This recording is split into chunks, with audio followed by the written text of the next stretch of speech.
Om Swastiastu. Perkenalkan, nama saya Nimade Sudaningsih dengan NIM 18130410027. Pada kegiatan satu ini, saya akan membahas mengenai sel-sel darah dan juga fungsinya. Adapun tujuan dari praktikum ini yaitu untuk mengetahui bentuk eritrosit, leukosit, dan trombosit serta fungsinya masing-masing. Adapun landasan teori dalam praktikum ini yaitu darah merupakan bagian tubuh yang sangat penting bagi manusia. Di dalamnya itu terkandung berbagai macam komponen berupa cairan atau plasma darah dan juga berupa padat atau sel darah. Darah mampu mengantar oksigen dari sari makanan ke seluruh bagian tubuh yang membutuhkan. Di dalam tubuh manusia itu terdapat 3 jenis sel darah.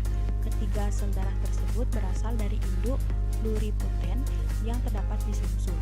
Sel pluripoten ini berkembang menjadi berbagai jenis sel yang berbeda. Nah, 3 jenis sel tersebut yaitu sel darah merah, sel darah putih, dan juga trombosit. Sel darah merah atau eritrosit berperan untuk mengikat oksigen menuju jaringan tubuh yang membutuhkan.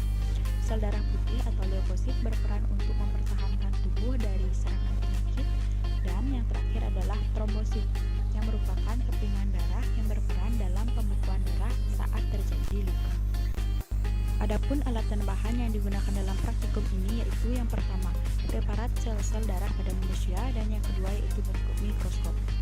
Adapun prosedur kerja pada praktikum ini yaitu yang pertama, amatilah preparat darah dengan menggunakan mikroskop, mula-mula dengan pembesaran lemah, kemudian dilakukan dengan pembesaran kuat.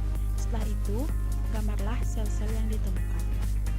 Yang kedua yaitu tentukanlah eritrosit dan juga leukosit dengan menggunakan bandingan dengan gambar yang ada pada buku. Selanjutnya yaitu jawaban dari pertanyaan. Yang pertama yaitu jenis sel darah apakah yang nampak paling banyak jumlahnya dari video yang saudara amati? Jawabannya yaitu jumlah sel darah yang paling banyak ditemukan dan paling mudah diidentifikasikan berdasarkan video yang sudah saya tonton adalah eritrosit atau sel darah merah. Pertanyaan yang kedua yaitu apakah perbedaan penampakan eritrosit dengan leukosit? Jawabannya yaitu dari segi bentuk eritrosit berbentuk dikonkav dan leukosit berbentuk bervariasi. Yang kedua yaitu dari segi struktur. Dari segi struktur eritrosit itu tanpa nukleus dan juga mempunyai hemoglobin, sedangkan leukosit itu mempunyai nukleus tetapi tidak mempunyai hemoglobin. Yang ketiga yaitu dari segi jumlah. Untuk eritrosit berjumlah kurang lebih 5 juta per milimeter kubik, sedangkan leukosit itu berjumlah kurang lebih 7.000 per milimeter kubik. Untuk segi ukuran, eritrosit berukuran 7,5 meter, sedangkan leukosit berukuran 5-9 meter. Dari segi warna, untuk eritrosit berwarna kuning kehijauan dan leukosit tidak memiliki warna atau tidak berwarna. Pertanyaan yang ketiga yaitu gambarkanlah bentuk eritrosit dan juga rincilah fungsinya. Fungsi dari sel-sel darah merah yang juga dikenal dengan eritrosit adalah untuk mengangkut hemoglobin dan juga mengangkut oksigen dari paru-paru ke jaringan. Nah, ini merupakan gambaran dari eritrosit. Pertanyaan yang keempat yaitu bagankanlah mekanisme dari pembentukan eritrosit. Nah, untuk bagannya dapat dilihat pada slide. Pertanyaan yang kelima yaitu rincilah fungsi dari masing-masing jenis leukosit. Jawabannya yang pertama adalah neutrofil yang berfungsi untuk memfagositosit partikel-partikel asing yang masuk ke dalam tubuh. Yang kedua adalah monosit yang berfungsi untuk memfagositosit beberapa jenis infeksi atau disebut juga sebagai pertahanan pertama pada tubuh.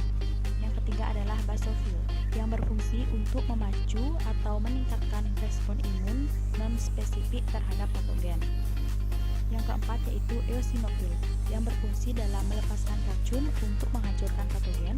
Dan yang terakhir adalah limfosit yang memiliki fungsi untuk menjaga imunitas humoral yang berkaitan dengan produksi antibodi. Selanjutnya pertanyaan yang keenam yaitu rincilah fungsi dari trombosit. Trombosit memiliki fungsi dalam membentuk sumbatan terhadap cedera vaskuler dengan cara melakukan perlekatan terhadap dinding pembuluh darah yang rusak atau adesi dan melakukan perlekatan trombosit dengan trombosit atau agregasi sehingga terjadi penggumpalan trombosit dan reaksi pelepasan atau sekresi. Untuk pertanyaan yang nomor 7 yaitu bagankan proses terjadinya pembekuan darah saat kita mengalami luka. Untuk baganya dilihat pada slide. Selanjutnya yang kedelapan yaitu analisislah faktor-faktor apakah yang mencegah terjadinya pembekuan darah dalam tubuh. Yang pertama adalah defisiensi dari vitamin K. Vitamin K ini berperan dalam mengubah protombin menjadi trombin, sehingga trombin ini yang terbentuk akan mengubah fibrinogen menjadi benang-benang fibrin untuk menghentikan darah yang mengalir keluar. Yang kedua yaitu penggunaan obat-obat tertentu, misalnya antikoagulan. Dan yang ketiga yaitu enzim-enzim proteolitik dalam pembentukan inaktif. Baik, yang kesembilan yaitu kaitkanlah faktor-faktor yang mempengaruhi proses pembekuan darah dengan mekanisme terjadinya pembekuan darah. Jawabannya yaitu proses pembekuan darah diawali pada trombosit membentuk sumbatan. Nah, trombosit ini akan bereaksi ketika pembuluh darah rusak atau ada luka.